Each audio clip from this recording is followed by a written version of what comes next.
Call this Altoona City Council meeting to order Monday, April 12th at 6 p.m.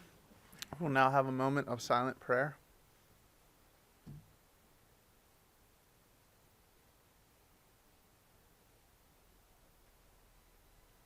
Please stand for the Pledge of Allegiance. I pledge allegiance to the flag of the United States of America and to the republic for which it stands, one nation under God, indivisible, with liberty and justice for all. Linda, would you call the roll, please?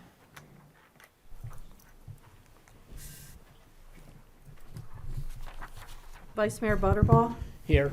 Councilman Kashadi, Here. Councilman Carper, Here. Councilman Ickes, Here. Councilwoman Jordan is absent, Councilman Kelly, Here. Mayor Pacifico. Here. Okay, I have a few announcements to make. I issued a proclamation this month for April. It is Pennsylvania Safe Digging Month, reminding residents to call 811 at least 3 days before an excavating project. We had an executive session on April 5th. The purpose was personnel. For Resolution M on the agenda tonight, the Goodman Trust recommendations, Councilman Kashadi, would you make recommendations to council for those allocations, please? Sure, thank you, Mayor. Be happy to. Okay, so for the Goodman Trust Fund, we had a total requested fund amount of $30,718. Make sure your mic's on. It is, yep. Okay, I'm not hearing. So the total requested amount was $30,718.99. The available funds was $20,911.78.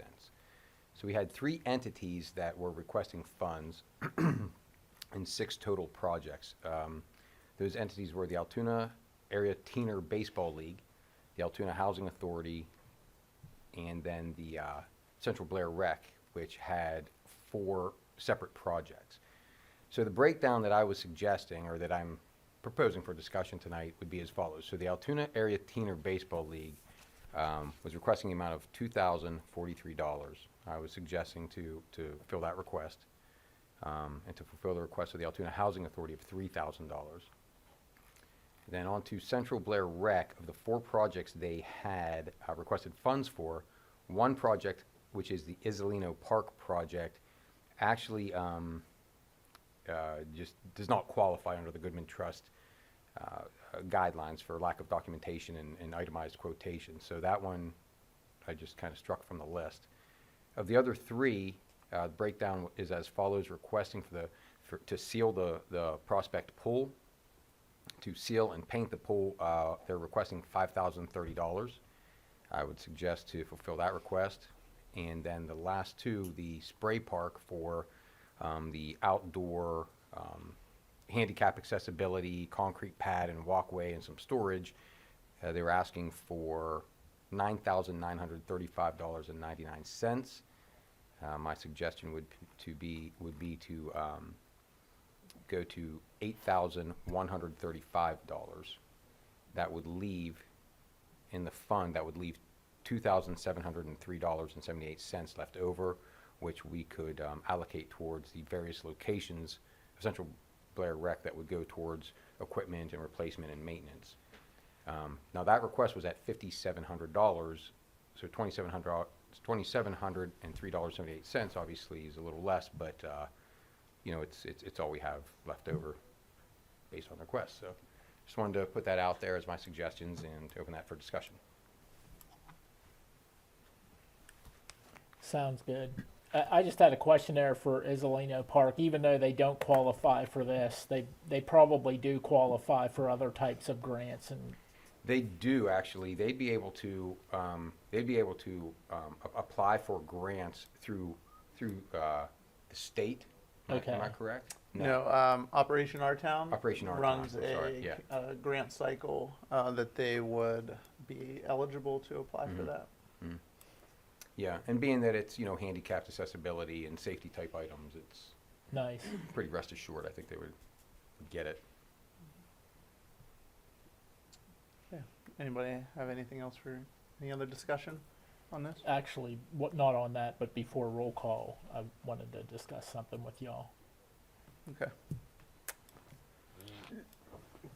Matt, just the dollar amount for the prospect pool.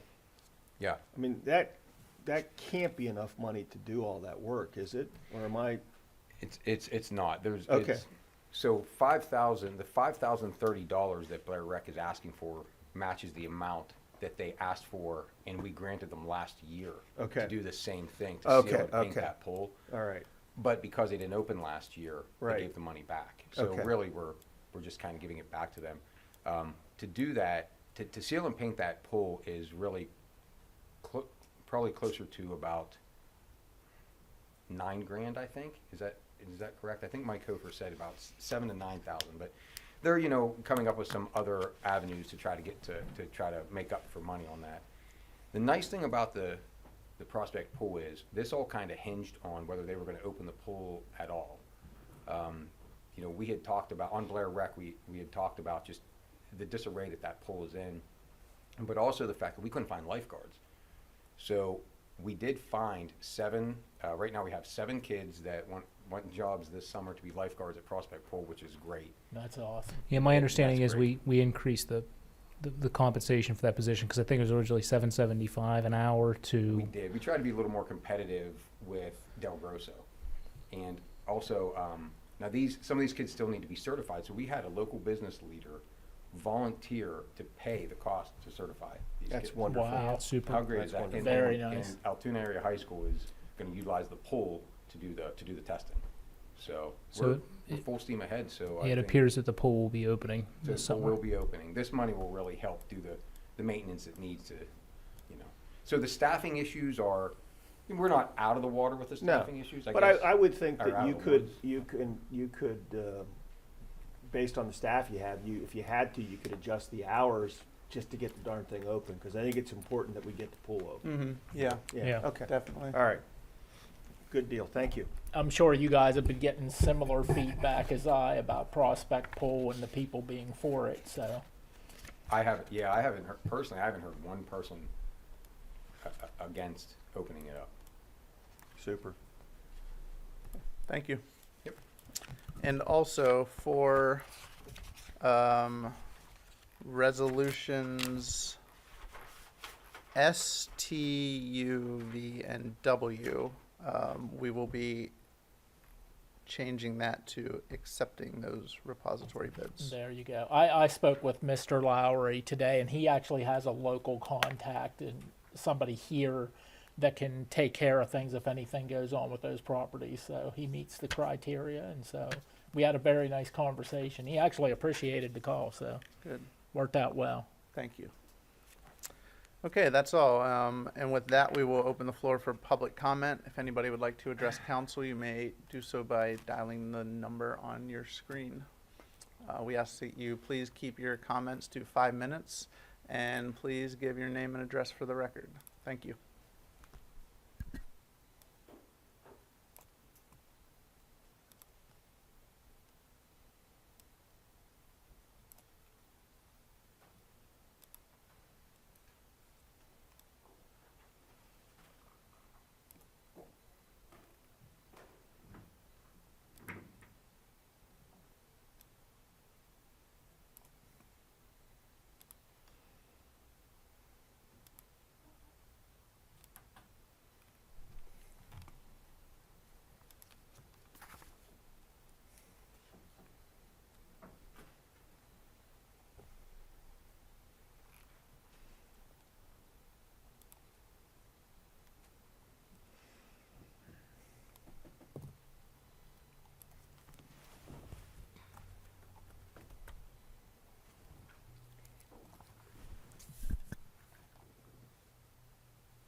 Okay, seeing none, we will close the floor for public comment and move on to the resolutions. Linda? Item A is approving the minutes of the Altoona City Council meeting held Monday, March 8th, 2021. Item B is approving the waiver and/or exoneration of any penalties and interest imposed for taxpayers' failure to file the requisite local earned income tax and/or flat rate occupation tax from April 16th, 2021 to May 17th, 2021, with interest and penalties remaining applicable for all such returns filed from May 17, 2021. Item C is approving the investment policy statement drafted by Marquette Associates for the Police Pension Fund as attached herein, and further approving Portfolio D presented during the March 8, 2021 City Council meeting pursuant to and in conformance with Chapter 94 Pensions, Article 2, Police Pension Fund, Section 18, Management of Fund. Item D is approving the closing of 14th Street from 11th Avenue to, but not including 11th Avenue Alley, from May 1st, 2021 through October 30th, 2021, for the purpose of providing an outdoor open seating area for patrons of the downtown businesses. Item E is awarding the apparatus bay floor resurfacing at fire station numbers 310 and 320 project to Engine Bay Floors of Macungie, Pennsylvania, in the amount of $90,405.66 payable from the capital budget, and further authorizing the city manager to execute all documents and the city clerk to attest to same.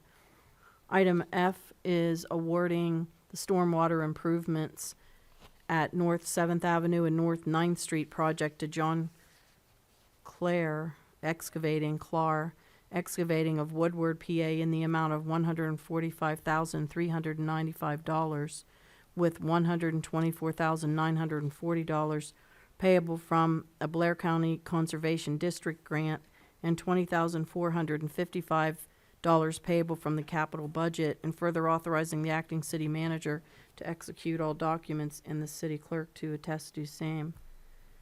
Item G is amending the 2020 Community Development Block Grant Program, transferring $50,771 from the 2020 Washington Avenue Storm Drainage Project to the 2020 6th Avenue Playground Installation Phase 2 project. Item H is awarding the 6th Avenue Playground Installation Phase 2 project to BCS Construction of Altoona in the amount of $113,531 payable from Community Development Block Grant Funds, and further authorizing the acting city manager to execute all documents and the city clerk to attest to same. Item I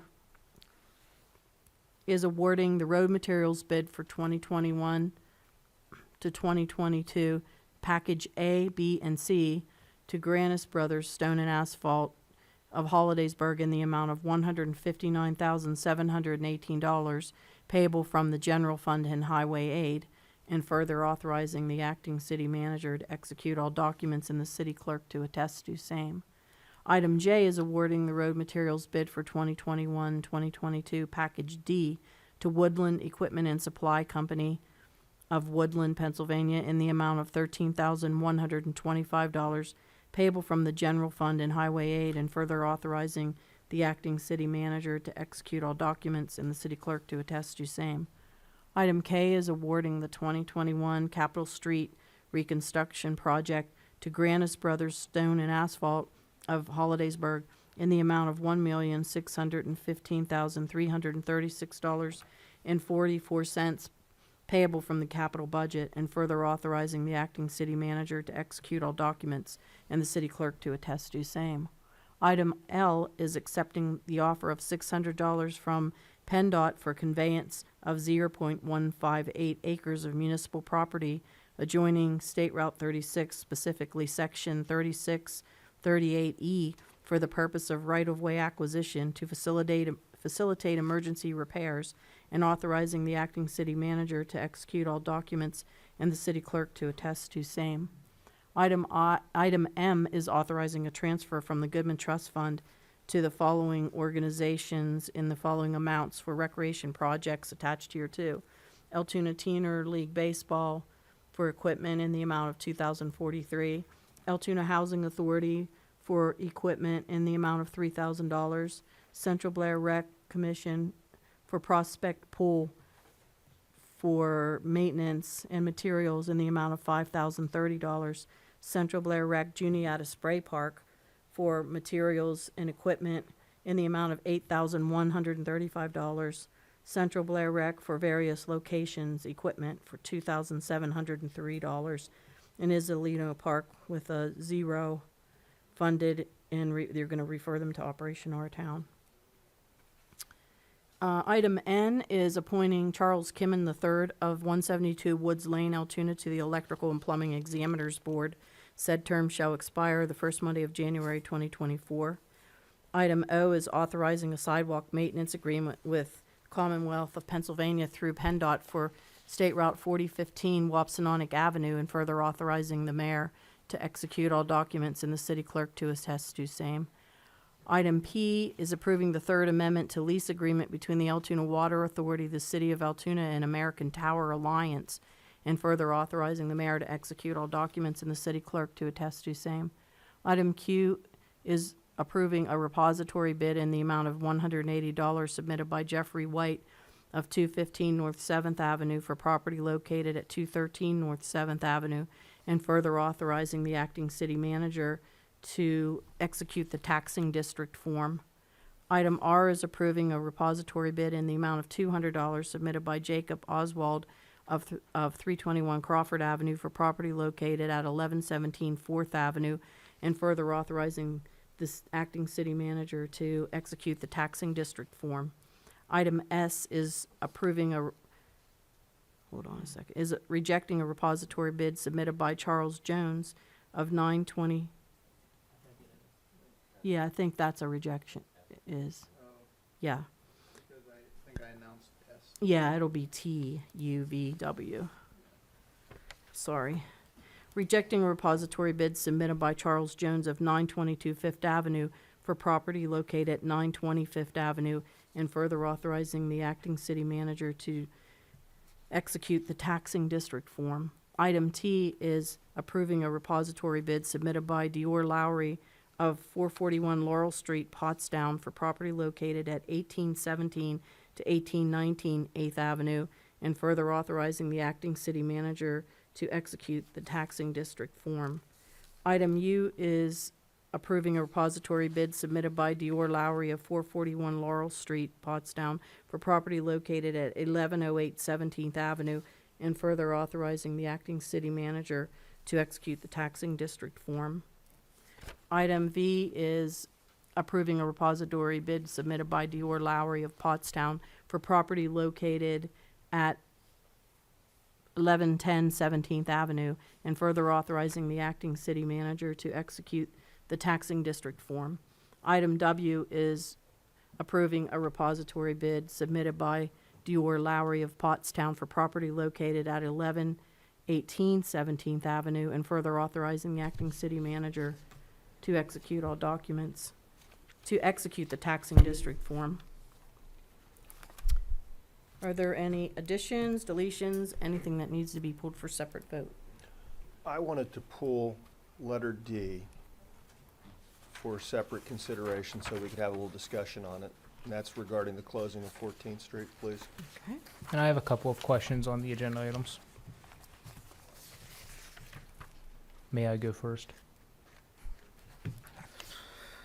Resolution B, approving the waiver and/or exoneration of any penalties and interest. So did the Blair County Tax Collection Bureau extend the filing deadline to match that of the federal and state governments?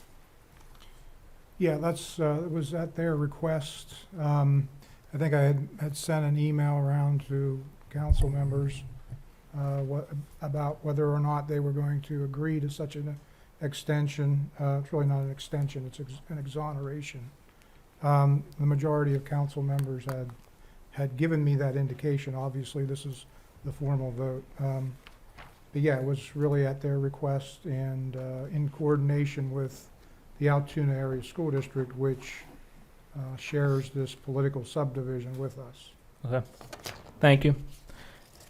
And then my next question was on item G, amending the 2020 Community Development Block Grant and transferring the monies from the Washington Avenue storm drainage project to the 6th Avenue playground. That's probably a Nate question, perhaps. I mean, did we not utilize those funds in that program, or?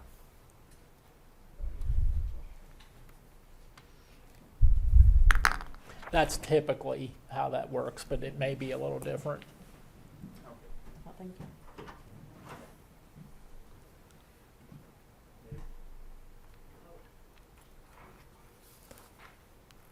There's a bit of lag in the back room.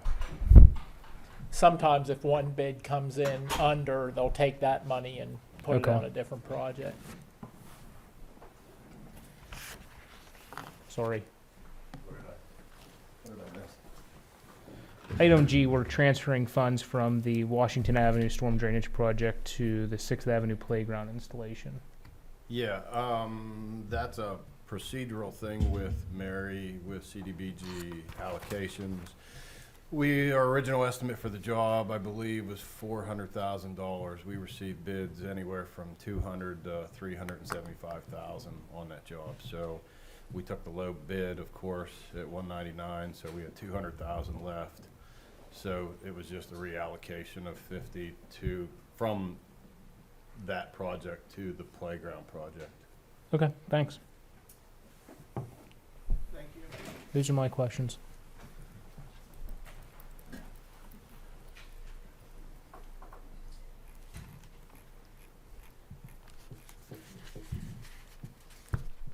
So we're still pulling D. Well, I guess, I mean, if you're amenable, we could just discuss that now then, if that's all right. Sure. Yeah. So I had received some feedback with a couple of residents who were concerned about the closing of the street. And I wanted to ask a couple of our department heads, specifically police, fire, and public works, if they had any concerns about closing that. And then also for public works, the condition of the alley between 11th and 12th in there, because that will, that's definitely going to put some traffic in there. So I wanted to just discuss that. So, Nate's right here.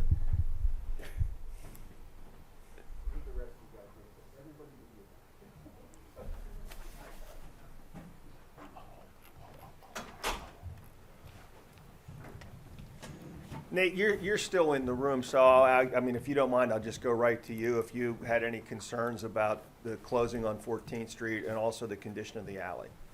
I know last year when we closed it,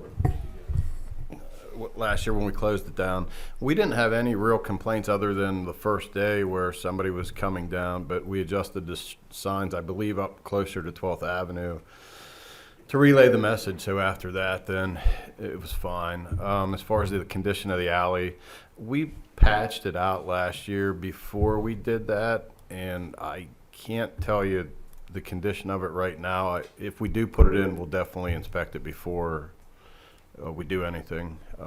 If it is, it's not major. I think if that's work. approved tonight, you should take a look at that and make sure. And police and fire, I was just asking, this is all on the closing of the 14th Street, and I had some people reproach me, and I said that I would, ask that at the public meeting. Do you know about concerns about closing that section of 14th Street? If you had any concerns about being able to respond to any emergencies that might come up? From our point of view, we didn't have any problems with it, and it really doesn't affect our operations too much. We wouldn't have a problem with it.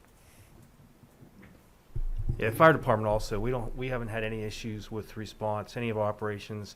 We're able to access all the buildings around there from either alleys or the other side of the building, so we're really fine with it. Okay. My concern would have been people perhaps parking in the alley and making it too tight of a squeeze for the fire truck while we had that tent up. But if that's not a problem, then that's I mean, good. it would be a concern if somebody did it, but we would be able to move it pretty quickly, I think. Very good. Okay. Yeah, I have that concern. And again, I mean, we have some extreme circumstances with COVID. I would just think that from council's perspective, again, we're looking at this as a temporary measure.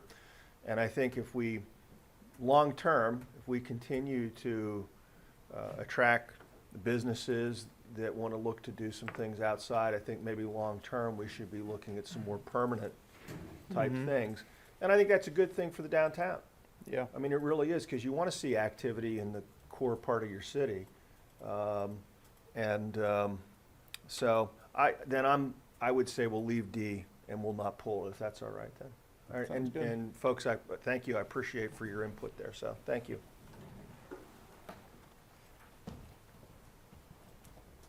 Okay, I'll call for the consent vote on all items.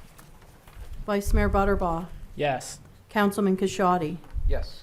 Councilman Carper, Yes. Councilman Ickes, Yes. Councilwoman Jordan is absent, Councilman Kelly, Yes, Mayor Pacifico, Yes. and the vote passes 6-0. Okay, city manager updates. Omar, do you have any updates you would like to give? Yeah, I have a few. I talked with Chief Howman. He met with the Water Authority, members of the Water Authority. They have agreed to pump the water out of the basement of the McCrory's building. They may have Nice. already done that, I'm not sure. That could have happened today. If not, it'll probably happen tomorrow. The idea is that the EADS engineer is going to go in and take a look at the structural integrity of the building and provide an assessment. And then we should have those results before the next work session to discuss. Omar, just real quick, briefly to add to that, do you know is the water authority able to treat and discharge that water as wastewater, or does it have to be environmentally mitigated or taken away somehow, because of the oil and everything else that's mixed in with it there? I honestly don't know, Mayor, but I can follow up on your question. Mayor, I know there was a study done in conjunction, their sample of the water was taken. There were certain items that they specifically tested for, CBCs and asbestos, and I know they came back negative. Oh, okay. So there was an analysis done along those lines, and at least the information that was obtained indicated the water was not hazardous, based Okay. upon the items that were tested. I see. All right. Yeah. Chief Howman, do you have anything to add to that? No, I just was coming out before Okay. Mr. Finn started. I just wanted to say that, yeah, we have the assessment with the water was done and we got it back. It's clean. Okay. And we'll have some assistance to do that. In fact, it'll be happening this week. By Thursday, I think we'll have EADS back in there to actually assess the piers of the basement, and then that'll finish up their environmental study then, or excuse me, their engineering study. wonderful. Thank you. That saved thousands of dollars with that coming back clean. That's very good news. The Altoona Planning Commission met last Tuesday in this building, right in this room here. They approved 2 land developments. One's a parking lot, 1901 4th Avenue for Ontario Capital, and the other is a senior living facility at 2891 Fairway Drive. I talked with Nate Gissel. He informed me that, as you may well already be aware, but there's going to be a pilot program for basically painting 25-mile-per-hour signs on the roadways. It's not set to begin until June. But this will be done on Ruskin Drive, Broad Avenue, South 22nd Street, 4th Street, and Beale Avenue. I also was contacted by the library and Career Link, and they were notified me that they are going to request in the near future to extend their lease at the Transportation Center.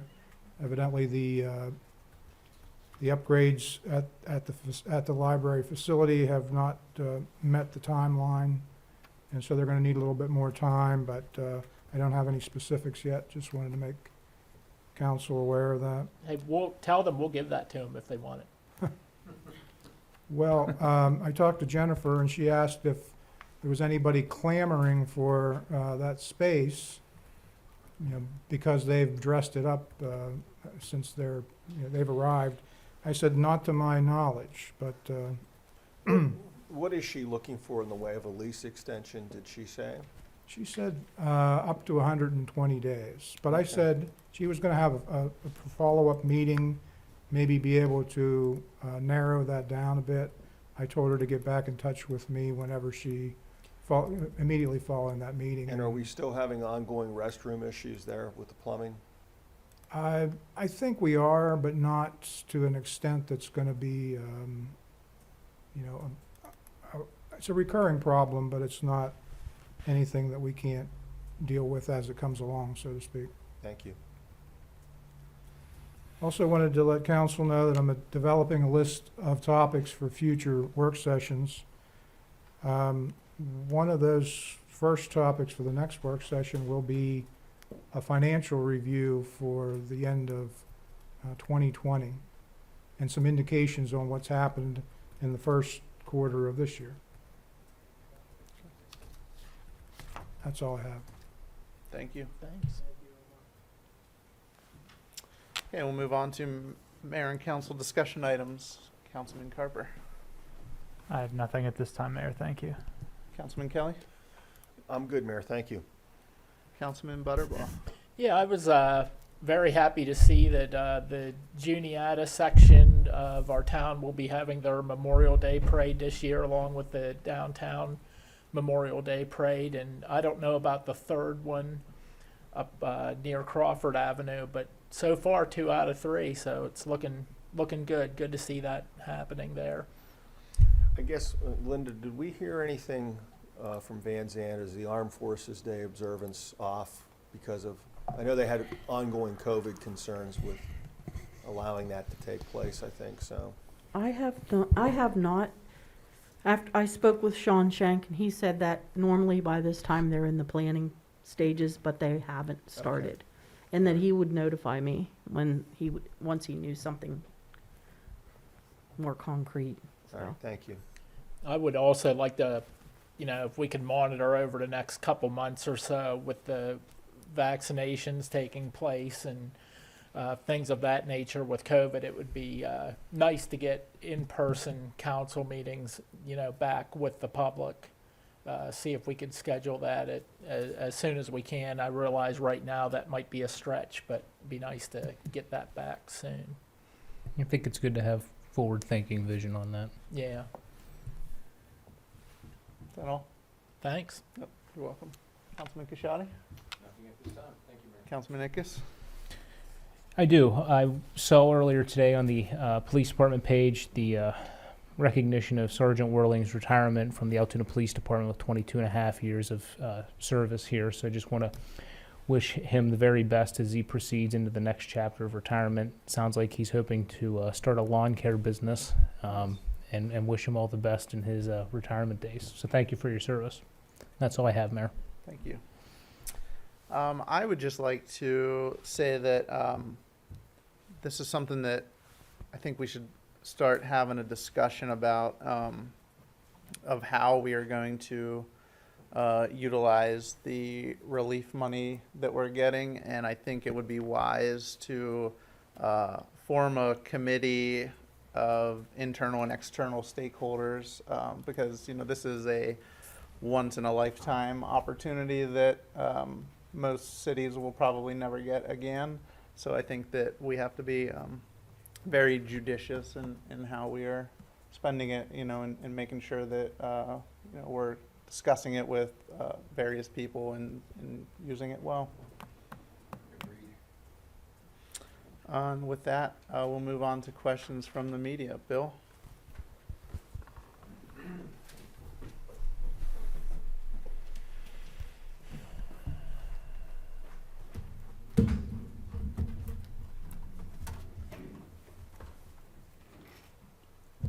Thank you. How much are you getting, or how much is the city getting from the federal government? Well, the final number has still not yet been released. It's only estimates based on the House Oversight Committee, I believe. But the projection was just under $41 million. And is there still discussion on the reclassification from Metro to, through the Office of Budget and Management? Right. Yeah, that I don't think would affect this at all, but I mean, that's a separate issue in itself that could affect. Because there was Funding. commentary being made that could adversely impact the dollar amount that would be disseminated to us locally. Could, yeah. Now, this would be part of the American Rescue Plan that's already law, right? Mhm. As opposed to the infrastructure. If the infrastructure bill gets passed, would that mean additional money for municipalities or not? I mean, I don't think we That- know what's in that. yeah, there's yeah. not enough details of that release Yeah, to really say. That I mean, would I'm be- sure that Altoona would benefit from anything that would pass federally. But I think it's a little premature to speculate on what that might entail at this point, so. I mean, and We're as not the even mayor sure said, they we have the haven't, votes to pass it, right? I mean, yeah, we haven't even seen, you know, we hear some things about the constraints and the guidelines that's coming with the potential $40 million. And all the rules haven't been released And yet. that seems to be a little fluid too. It's been the perpetual problem with these programs is that the dollar amounts are passed by Congress and then the rules don't come out till way after. Yeah, and the concern I have with it is, if there's a time frame, let's say that we already know that certain things are gonna be able to use and certain things you can't, and that's still shaping up, but, when the guidelines come down from that, if we have time constraints to spend that money, that could be a real serious problem. Plus, when you look, I mean, and you see this now, individuals having trouble trying to get projects done in the private sector with construction, and now have all this infusion of capital, things could be a real logjam. Plus, the cost could really go up on this. So Well, it creates- the dollars might not go as far as they would have under normal circumstances. Right, I mean, so. it creates a supply and demand shift, realistically speaking, because you're going to have a bunch of prevailing wage jobs in the pipeline for almost every municipality in America. And you're going to have, people that go from working from perhaps even small contractors to going to do prevailing wage municipal work, which is going to drive the costs up in that aspect, and it's going to make it all that much harder to attract people to fill those positions, especially if there's time constraints, which we initially heard was 2024. I mean, I think, just don't, I can't imagine that. I mean, we're almost halfway through 2021. And there's materials that are right now, you hear from people and contractors, there's materials you can't get. And, I mean, it could be a real problem if they put a timetable on that's not reasonable, so. I mean, there are, 2024 is that was in the bill that was passed, so that's at least, that guidance will not come from Treasury, because that's set by law. Right. And from what we're hearing, Bill, the money is gonna come in 2 waves, so we'll get half of it this year, and the other half of it will come next year. But, I mean, again, this is all just stuff that is getting passed down the grapevine, but until it's final from Treasury, it's just speculation, so. Is there any idea at all what that kind of money could be used for here? Yeah, it can be used for just about anything. With the exception of With debt the payments exception of funding pensions with it, that's and really paying it. off debt. Bill, if I understand right, you sort of asked 2 questions there, right? Like, first of all was COVID money, which was one question, and that would have been the 40 million, half now, half later. And then you also asked about specifically the infrastructure bill that may be coming out of DC soon, correct? Well, yeah, but I mean, the last question I asked had to do with the American Rescue Plan. Okay. I mean, that wouldn't require COVID-related projects, would it? Or would it?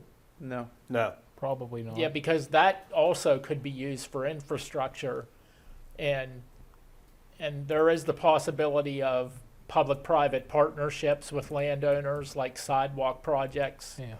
in vast areas where each property owner chips in and public money gets chipped in to make those dollars go further. So you know, one example, we could see a lot of much needed curbing and sidewalk done in this Mm-hmm. city. It's not like we don't have a shortage of infrastructure projects that we Yeah. could do in a town like Altoona. Yeah, just So- because there's an infrastructure bill that may or may not be coming doesn't mean we can't or shouldn't spend the money on infrastructure projects when it ultimately, the American Rescue Plan. The other thing we can't do with the monies is decrease taxes, so sorry taxpayers. Actually, I think, I don't know, never mind. Not gonna say it. We'd like to, absolutely. But this is a real opportunity. This is a real opportunity here, and we want to make sure we get this right. Next question is, what is the library paying, if anything, for the, That was a in-kind donation from the city. in other words, for no, there are no costs to the library? Okay.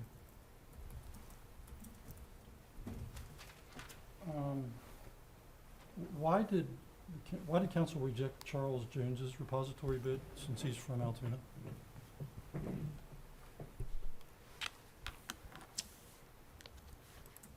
Which item was that? Do you Dale? know that one, Linda?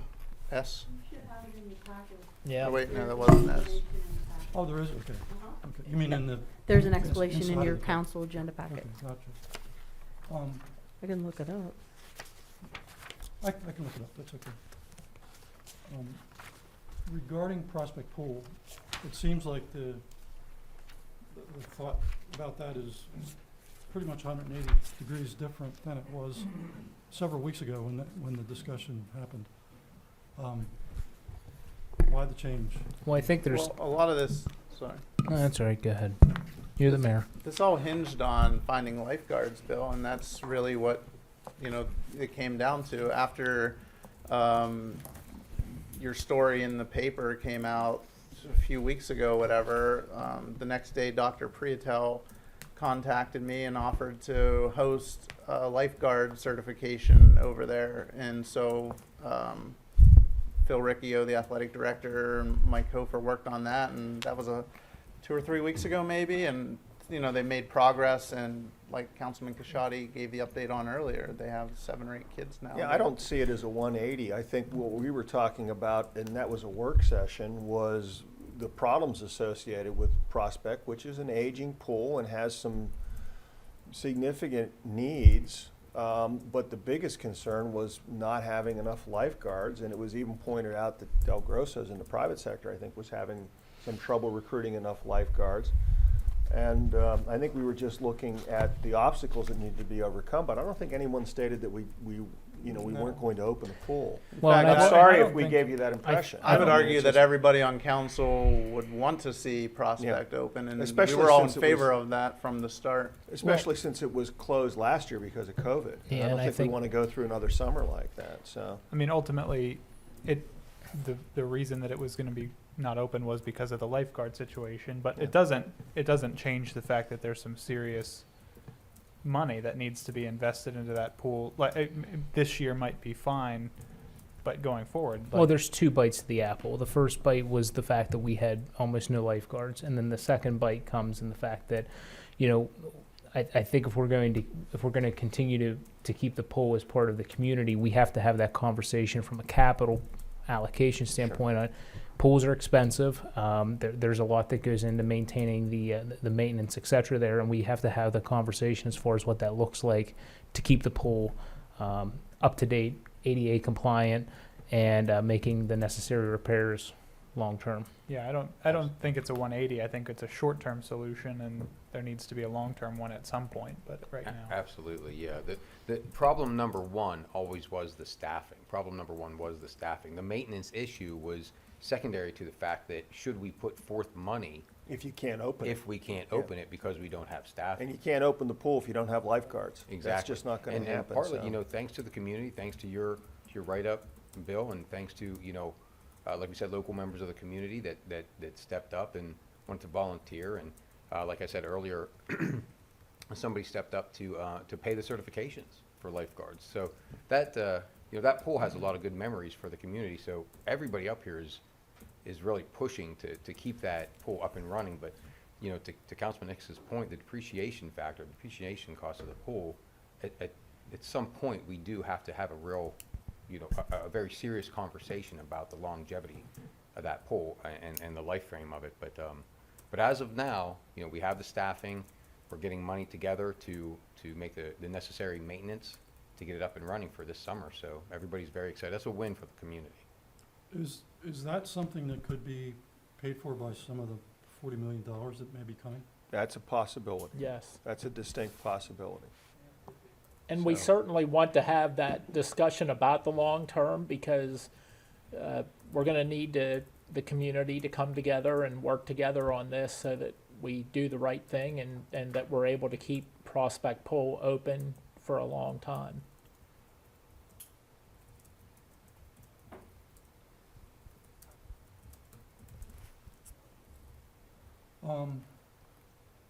Next thing, what, any update on the Ken Decker situation?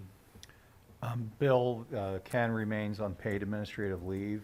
That is a ongoing personnel issue, and we don't have any further comment beyond that at this time. What about the hiring of a permanent manager? As far as this personnel issue, once we come to a conclusion with respect to that particular personnel issue, we can address the next step. But we gotta take it one step at a time. Okay. Well, I hear what you're saying, but can you say whether council plans to engage in a wide search or go in-house for that? I have no comment on that at this time. Okay, that's all I have. Thanks. Thank you, Bill. Thanks, Bill. Tiffany, any questions? At this point, we don't have a set time for his paid administrative leave. As I commented to Bill last week in the paper, I think it's a situation that all concerned are hoping we come to some type of final resolution sooner rather than later. Thank you. Meeting is adjourned.